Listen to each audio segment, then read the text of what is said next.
A kis és középvállalatoknak három jelentős nagy problémája van a tengernyi sokból. És van egy könnyen rendezhető, ez a tudáshiánynak a pótlása, na ez a mi versenyünk ebben tud segíteni.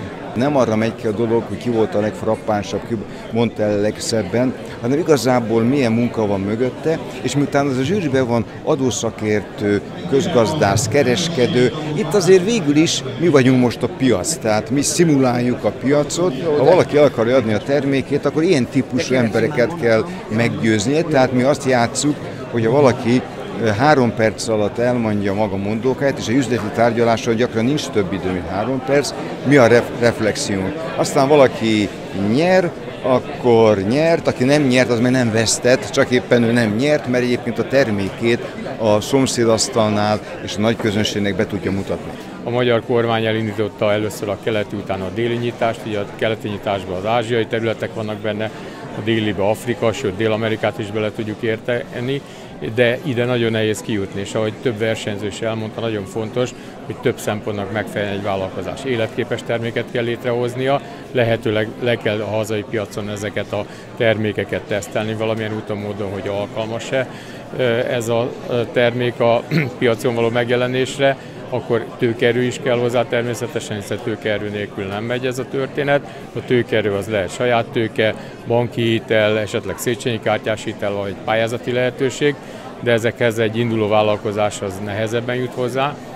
Ekkor lépnek be gyakorlatilag azok a szervezetek, vagy azok a közrejuttatott cégek, mint a Kereskedőház ZRT, amelyek ebben segíteni tudnak. Kis és középvállalatnak kevesen maradhatnak, növekedniük kell. Azért kell növekedniük, hogy a világpiacon versenyképesek legyenek. Olyan vállalatok például, amik a lengyel piacon, tehát egy 40 milliós piacon nőnek föl, sokkal nagyobbak az esélyei világpiacon azért, mert nagyobbra tudnak nőni az otthoni piacon. Nekünk erre nincs lehetőségünk, a magyar piac kicsi, de a Kárpát-medencei piac viszont már elég nagy ahhoz, hogy európai szinten versenyképes KKV-k nőjenek föl. Nekünk azt a lehetőségünket, hogy a határainkon a mi szavunkat értő emberek élnek, ki kell használni. Nagyon sokfajta emberből áll ez a 6-700 ezer vállalkozás, de egyik részük valóban leragadt a saját kis falujában, ha lehet így mondani, és nem néz át a határon túl, nem néz a határon, most a megye határt is jelenti, de jelenti az ország határt is. Igazából a közös piacban vagyunk, tehát Hollandiáig kellene ellátni. Na most azt gondoljuk, hogy ilyen játékos forma azért, itt vannak nagyon professzionális, komoly cégek. A KKV-ból egyik az kicsi, a másik az a közepes. Egy közepes cég alapvetően Magyarországon, ha csak nem az államnak szállít, kell, hogy értékesítsen külföldön. Tehát igazából játékos formában ismeretterjesztés, kapcsolatfejlesztés, és ebben a leggyengébb a magyar vállalkozó. Mert termelni tud, költségekkel úgy jöjjük gazdálkodik, de a marketing kilépés az nem megy annyira jól. Az új generációnak szerintem jobban fog menni, mert jobban kommunikálnak a fiatalok.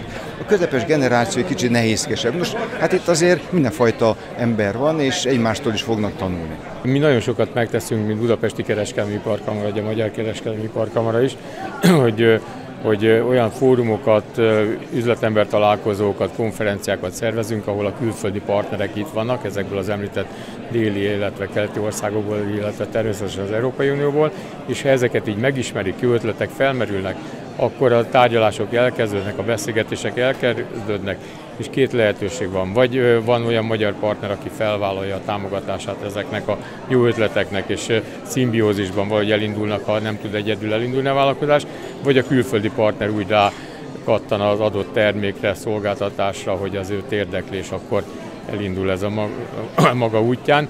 De nem könnyű külföldre betörni, hiszen egy jó terméket, jó szolgáltatást, egy jó licenszet, azt le is kell védeni. És ennek vannak technikai folyamodványai, amiket valamilyen úton, módon meg kell ismerni, és ebben próbálunk, mint kereskedelmi kamara segíteni.